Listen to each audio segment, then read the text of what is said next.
Bonjour à tous et bienvenue sur la chaîne Wrestling Love. On se retrouve aujourd'hui pour une toute nouvelle vidéo. Alors dans cette vidéo, on va parler Noah puisqu'on va donc faire le début des reviews du N1 Victory 2021 qui est donc le plus gros tournoi de l'année de Pro Wrestling Noah.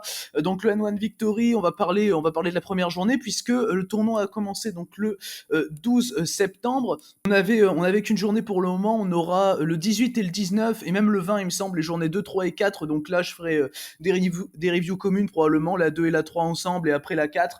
Enfin voilà, là on aura un programme plus chargé à ce moment-là. Là on commence doucement, donc avec une journée qui m'a hypé pas trop personnellement, hein. Un peu à l'image de la Noah cette année et un peu à l'image de tout le N1 Victory finalement. Bon, il y avait le Fujita Kitamiya et le Tanaka Nakajima qui m'intéressaient, on va dire, mais bon, même à ça, j'ai pas spécialement la plus grande déconfiance en le booking de Noah en ce moment.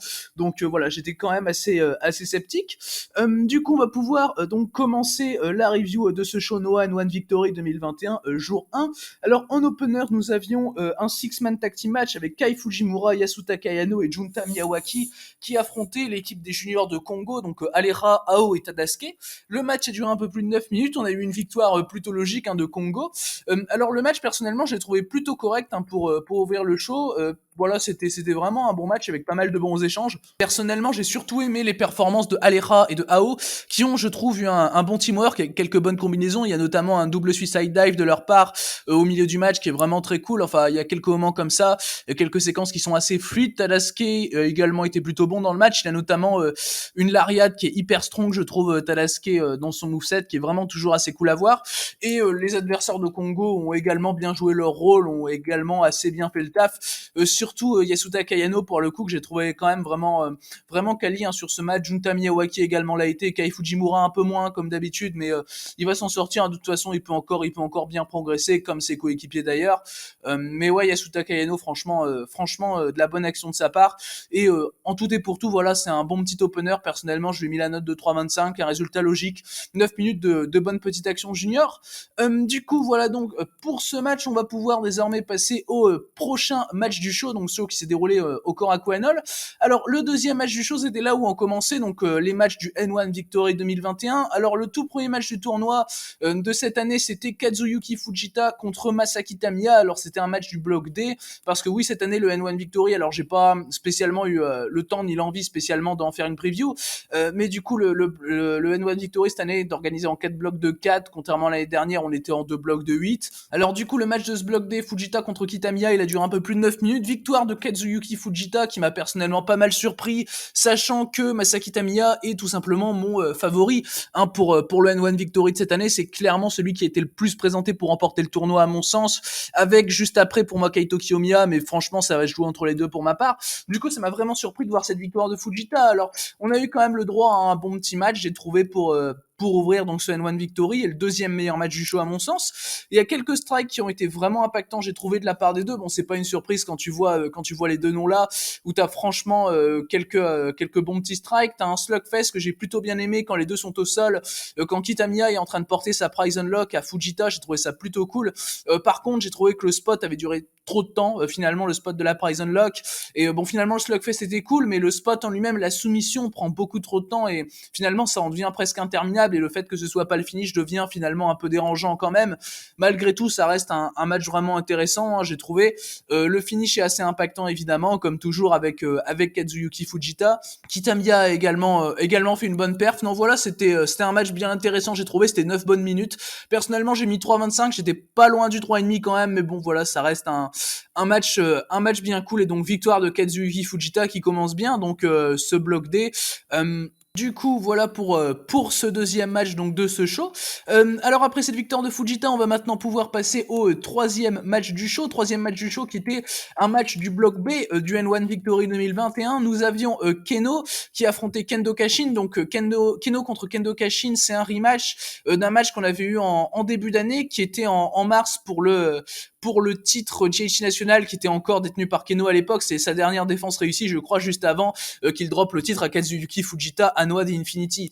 Du coup, Kendo Kashin contre Keno, le match a duré un peu plus de 12 minutes. Victoire de Kendo Kashin qui m'a énormément surpris personnellement et énormément dérangé, mais ça on va en parler le moment venu, parce qu'on va tout d'abord parler du contenu du match qui était vraiment mauvais, j'ai trouvé finalement, parce que Kendo Kashin en 2021, je trouve que c'est un catcheur qui est vraiment compliqué à regarder dans un ring, qui est vraiment extrêmement mauvais, extrêmement sloppy, c'est vraiment... Enfin voilà, t'as pas mal d'actions à l'extérieur du ring qui va être vraiment inintéressante, j'ai trouvé, où les séquences vont finalement être beaucoup trop longues à l'extérieur du ring, et même quand ça va revenir à l'intérieur, ça va pas être spécialement intéressant. T'as Keno qui va quand même faire de son mieux pour essayer d'avoir quelques bons trucs dans le match, et c'est lui qui va donner les seules choses finalement qui sont à peu près intéressantes de ce combat, donc contre Kendo Kashin. Kendo Kashin va essayer de surprendre pas mal de fois Keno avec des roll-ups. Bon, Keno va se dégager à chaque fois à deux, bon à la limite ok, mais à la fin t'as Kendo Kashin qui arrive quand même à battre Keno avec un roll-up. Personnellement ça m'a énormément dérangé, parce que non seulement t'as Keno qui passe pour un con en perdant comme ça contre Kendo Kashin, qui est pas censé être le mec le mieux booké au monde, on le rappelle, Kendo Kashin quand même, enfin il a dû passer par un match de qualif pour rejoindre le N1, sachant que Murakami s'était blessé, et il a battu King Tani, quoi. Donc bon voilà, c'est pas spécialement la folie niveau booking. Et Keno de son côté, le mec, il venait de gagner un 8-man tag elimination dans le show spécial prologue du N1 Victory. Je veux dire, un 8-man tag elimination où t'avais plein de gros noms qui sont présents dans ce N1, où t'avais des gars comme Katsuhiko Nakajima, comme Kaito Kiyomiya, qui sont des gros noms de ce N1, où t'avais même Masaki Tamiya. Et puis là, il perd son match d'ouverture contre Kendo Kashin, quoi. Il perd même pas contre quelqu'un d'autre qui peut faire office de trouble fête dans le groupe, quoi. Il perd pas contre Masaki Mochizuki, non. Il perd contre Kendo Kashin, et moi je trouve ça hyper dérangeant personnellement, surtout avec la manière dont c'est fait.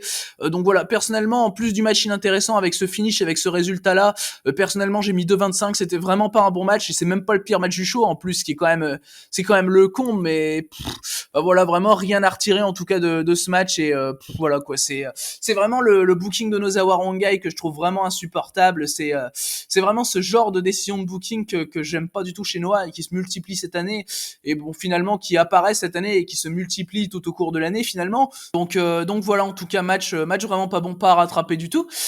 Du coup voilà donc pour ce match remporté par Kendo Kashin. On va maintenant pouvoir passer au prochain match du show. Alors le prochain match du show, c'était donc ce qui était placé entre les 4 matchs de ce N1 Victory 2021. C'était un match de titre, puisqu'on avait le championnat GHC Junior Heavyweight Tag qui était défendu. Nous avions Seiki Yoshioka et Yuya Suzumu, donc de Stinger, qui faisaient leur deuxième défense de titre. C'était contre Atsushi Kotoge et Hajime Ohara. Alors on a eu une victoire en un peu plus de 15 minutes d'Atsushi Kotoge et d'Hajime Ohara, qui m'a personnellement pas mal dérangé, sachant que quand Yoshioka et Suzumu prennent les titres, ils les prennent à Harada et Hajime Ohara, donc je vois pas spécialement l'intérêt qu'Ohara perde les titres et les reprenne avec quelqu'un d'autre, surtout que bon, les titres Junior Tag chez Noah font un peu office de patate chaude, et les voir rechanger comme ça directement, moi personnellement ça me dérange pas mal, surtout contre Kotoge et Ohara qui en ont pas spécialement besoin. Yoshioka et Suzumu, personnellement je trouvais ça cool de les avoir en tant que champions, ils avaient fait une super défense de titre, c'était contre Alera et Tadasuke lors de Kawasaki Go, donc personnellement ça me donnait un peu d'allant pour leur règne, mais bon finalement ils s'arrêtent assez brutalement et de manière finalement assez random, parce que bon c'est 15 minutes très random finalement ce match Junior Tag qui m'a jamais vraiment emballé, et auquel j'ai mis du coup la note de 3, parce que bon c'est bien, on a de la bonne action, on a eu une bonne performance notamment de la part d'Atsushi Kotoge et de Seiki Yoshioka, qui vont avoir à mon sens les meilleurs échanges du match. Yuya Suzumu va se montrer assez transparent contrairement à ce qu'il a l'habitude de faire, ce qui m'a un peu surpris et même un peu dérangé, parce que finalement Yuya Suzumu c'est un catcheur que j'adore, jusqu'à probablement être mon junior préféré chez Pro Wrestling Noah. Et puis du coup voilà, j'étais pas mal dérangé par ça. Puis le match en soi t'en retires rien finalement, parce que tu as un changement de titre. Pour moi c'est beaucoup trop pour un match qui n'a finalement aucune ampleur, pour un match qui n'est pas présenté finalement comme un vrai match de titre, quoi. C'est finalement présenté comme un tag qu'on pourrait avoir en undercard sans que les titres soient en jeu, quoi. Donc moi personnellement ça me gêne beaucoup, et voilà, le match a rien de spécial, voilà, c'est vraiment un match qui est là, finalement bon voilà, c'est pas foufou, on va pas se mentir.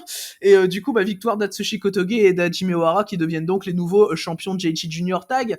Alors avant de passer au prochain match, il faut souligner que Atsushi Kotoge et Hajime Ohara vont connaître leur premier challenger, puisque t'as Nosawa Rongai qui est venu qui est venu sur le ring les rejoindre pendant qu'ils célébraient leur victoire, et Nosawa Rongai a annoncé qu'il challengeait Kotoge et Ohara pour les titres Junior Tag, et Nosawa Rongai aura comme partenaire pour ce match de titre Eita. Donc Eita, qui on le rappelle chez Dragon Gate et qui fait quelques piges chez Noah en ce moment, qui avait débuté il me semble chez Noah lors du So Cage War, si je dis pas de bêtises, avec le Rumble qu'il y avait eu, ou peut-être un peu avant, je sais plus, et en tout cas il a débuté chez Noah en juin, Eita, et du coup là il a rejoint Los Perros del Mal de Japón, donc un clan qui comprend également des gars comme Yohei ou encore Kotaro Suzuki qui est d'ailleurs dans le N1 cette année. Et du coup Rongai et Eita challengeront Kotoge et Hajime Ohara pour le show du 10 octobre, donc qui est également le show où l'on verra il me semble Ayata contre Daisuke Harada pour le titre junior, et également Marufuji contre le vainqueur du N1 Victory. Donc on aura un assez gros show le 10 octobre, donc je pense que tous les titres seront défendus d'ailleurs.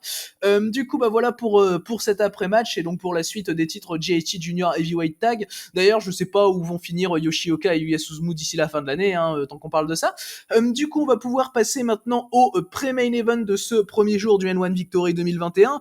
Alors le pré-main event, c'était du coup le match qui m'a hypé probablement le plus du show. C'était Masato Tanaka qui affrontait Katsuhiko Nakajima, donc dans un match du bloc C du N1. Victoire en un peu plus de 14 minutes de Masato Tanaka. Alors le match, personnellement, j'ai trouvé vraiment très bon, et c'est d'ailleurs mon match préféré de ce show. Donc la victoire de Tanaka d'ailleurs me surprend pas des masses, sachant qu'il vient de perdre contre Sugiura dans un assez gros match que bon j'avais pas aimé, mais mis à part ça, voilà, il vient de perdre un gros match contre Takashi Sugiura, donc ça me paraît logique qu'il batte Nakajima derrière, surtout que Nakajima, il arrive, il est tenant du titre, et puis il fait pas une année de fou spécialement, donc ça me paraît évident que Nakajima aura aucun rôle spécial à jouer durant ce N1 Victory. Après en soi je peux me tromper, mais bon ça me paraît évident personnellement. Et ce Tanaka Nakajima, c'était un peu comme une finale de bloc avant l'heure, où bon t'as la victoire de Tanaka, bon on se doute maintenant que Masato Tanaka remportera ce bloc C. Alors par rapport au match en lui-même, donc comme je l'ai dit, il était très bon, et c'était le meilleur match du show.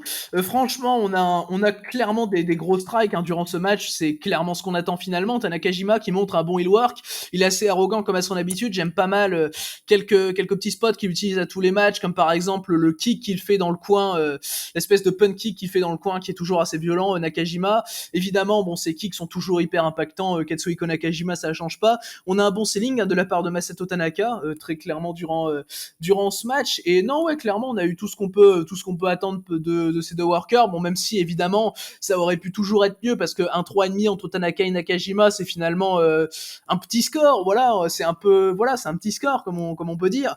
Mais bon, voilà, t'as quand même pas mal de séquences assez strong. La sliding D à la fin de Masato Tanaka, je l'ai trouvé vraiment hyper impactante, et voilà, moi personnellement elle m'a bien plu. Bon, juste avant t'as Tanaka qui va se dégager d'un gros brainbuster de la part de Nakajima, ça m'a un peu dérangé personnellement, je pense que c'était finalement évitable, enfin on va pas se mentir, mais bon voilà, à part ça, ça reste vraiment un match qui est vraiment très très agréable à voir, et bon clairement comme je l'ai dit, le meilleur match du show, ce qui est finalement pas surprenant quand tu vois les deux noms sur le match. Du coup donc voilà pour ce pré-main event, donc remporté par Masato Tanaka, qui score donc les premiers points dans ce bloc C qui comporte également Kotaro Suzuki et Katsushi Sakuraba, donc bloc C qui est clairement le bloc avec le plus de niveau durant ce N1 Victory. Bon, ce qui est pas spécialement compliqué, on va pas se le cacher, mais bon, finalement le seul bloc qui me hype, c'est vraiment le bloc C, quoi. Mais du coup voilà pour ce match. On va désormais pouvoir passer au main event du coup de ce show. Alors le main event, c'était donc comme vous l'aurez compris, le match du bloc A, du N1 Victory. Alors c'était Takashi Sugiura, donc l'actuel champion GHC national, qui affrontait Keiji Muto, donc l'ancien champion GHC Heavyweight évidemment. Alors Keiji Muto contre Takashi Sugiura, personnellement c'était pas spécialement une affiche qui m'a hypé, comme vous pouvez le comprendre, vu la présence du grand Keiji Muto, 58 ans. Alors le match a duré 30 minutes de Keiji Muto pour se finir en time limit draw, donc on va pas se mentir que c'était vraiment compliqué. Keiji Muto déjà c'est compliqué au bout de 2 minutes, alors imaginez pour 30, parce que le mec au bout de 2 minutes, comment dire, le mec tu sens qu'il a besoin de se reposer et tout, il va à l'extérieur du ring, il prend son temps, il s'accoude au tablier, il prend son temps à remonter et tout, enfin le mec il a rien de spécial à selle, et tu sens que le mec il est essoufflé et tout, enfin c'est vraiment une galère les matchs de Keiji Muto, et c'est ça pendant 30 minutes finalement, où t'as Sugiura qui va faire finalement son mieux, même si bon, il va pas spécialement être fou, hein, Sugiura. Il va avoir quelques nocelles qui m'ont un peu dérangé finalement dans ce match, même si bon, l'action de Keiji Muto est pas spécialement censée être présentée comme l'action la plus impactante au monde, hein, on va pas se le cacher. Et ouais, non, le match c'est 30 minutes de vide finalement, où il y a pas, finalement, bah il y a vraiment pas grand chose à dire sur ce match parce que bah c'est 30 minutes de vide quoi. Donc non, c'est vraiment compliqué. T'as Sugiura qui va directement attaquer Muto, ce que j'ai plutôt bien aimé personnellement. T'as une séquence dès le début où il va foutre pas mal de gros coups d'avant-bras dans le coin à Keiji Muto, j'ai trouvé ça plutôt cool. Mais après ça, vraiment, il y a rien. Après ça, franchement, c'est le vide intersidéral pendant tout le reste du match, donc pendant grosso modo 28 minutes, quoi. Donc voilà, en soi, c'est ce qu'on peut attendre d'un match de Keiji Muto en 2021.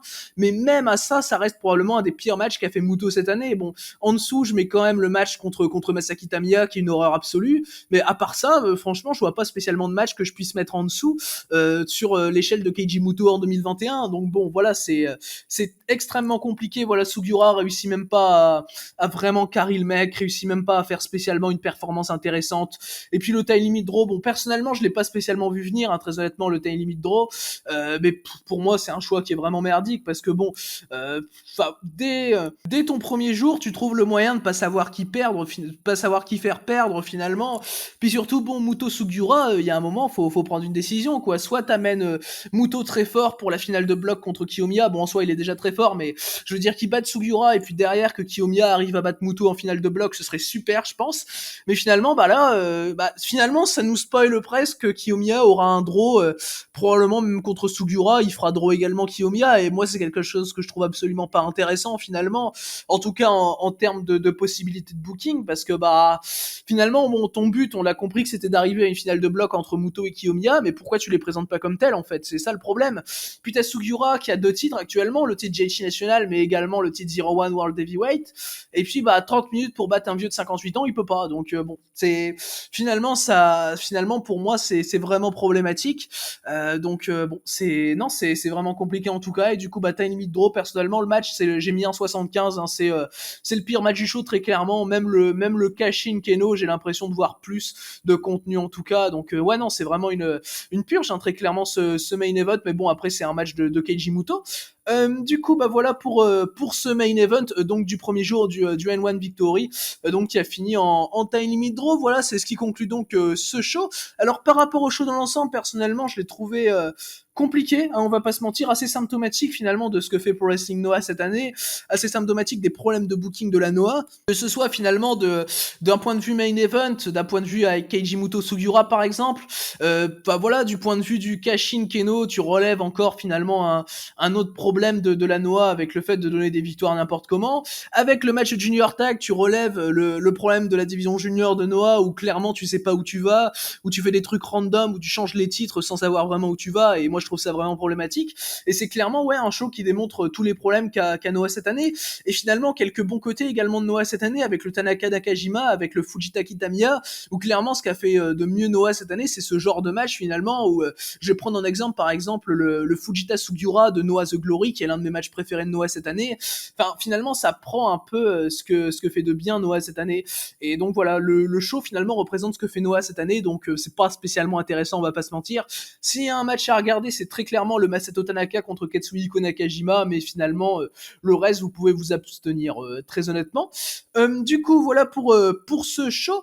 Voilà donc pour cette review du premier jour du N1 Victory 2021. Merci à vous du coup d'avoir écouté cette vidéo, j'espère qu'elle vous aura plu, et du coup d'ici les prochaines vidéos, je vous dis à la prochaine.